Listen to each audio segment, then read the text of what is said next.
Hello, good morning dear students of class 11 Humanities.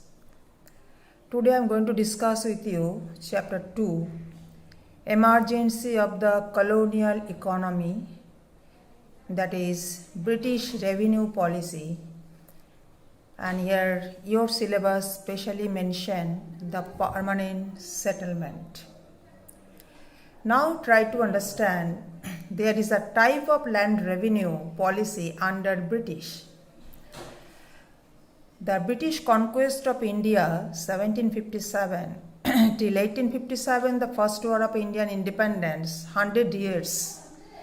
Before that type of land revenue system British actually developed in India under the three permanent settlement Lord Cornwallis in 1793, which was introduced in Bengal, Bihar and Odisha.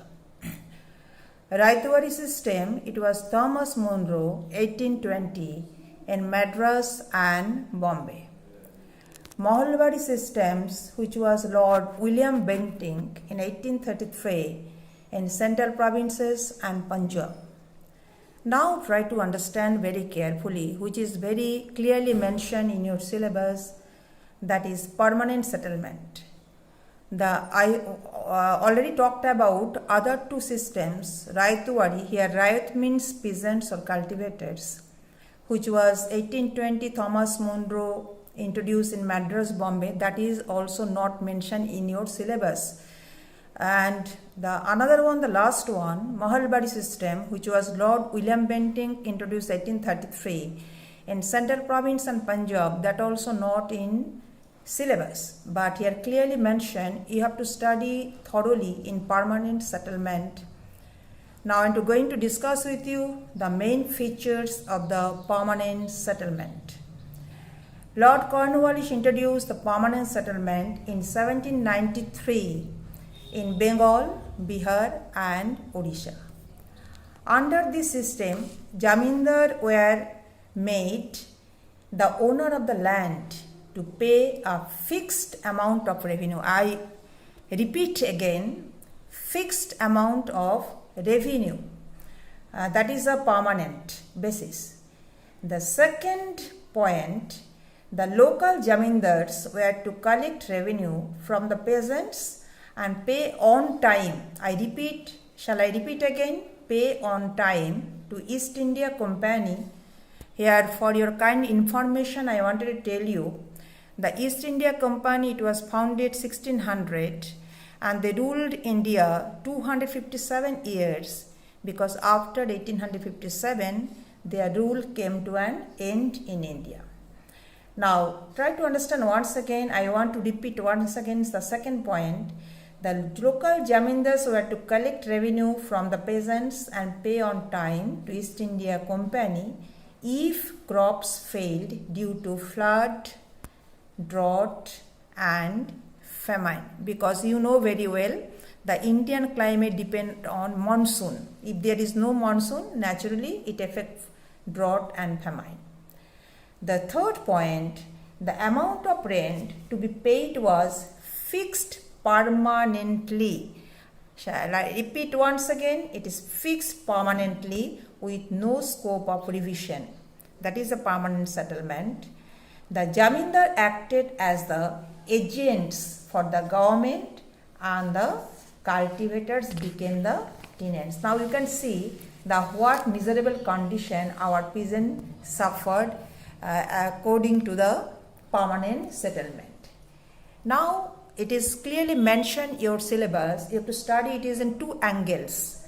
Advantage means merits and disadvantage means demerits. Now I am going to discuss merits of the permanent settlement either or the advantages. Number one, financially the permanent settlement secured a fixed and stable income for the state, and the state could depend upon that income, monsoons or non-monsoon. Second, further it saved the government the expense that had to be spent in making periodically assessment and settlements. and economically it was claimed that the permanent settlement would encourage agricultural enterprise and prosperity.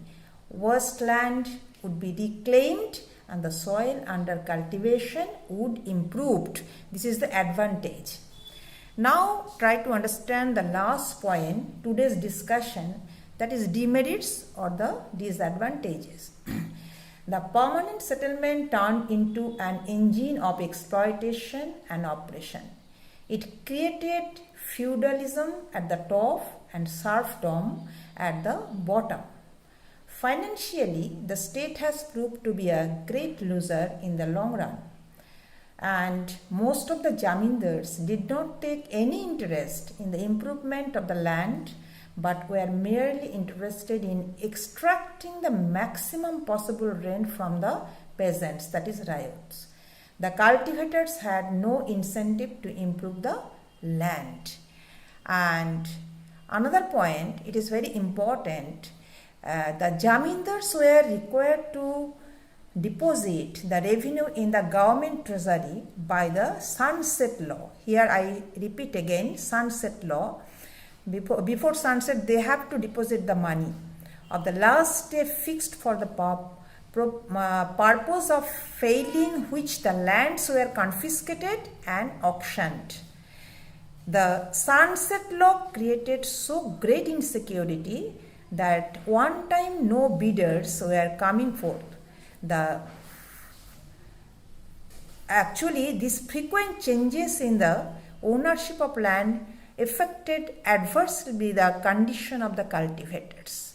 And in conclusion, I want to say you, the system divided rural society into two hostile classes, namely the jamindars or the landlords and the tenants or the peasants or the cultivators. And these peasants and cultivators, they are neither the master of the land nor the master of their production. So their condition was very serious. Thank you so much.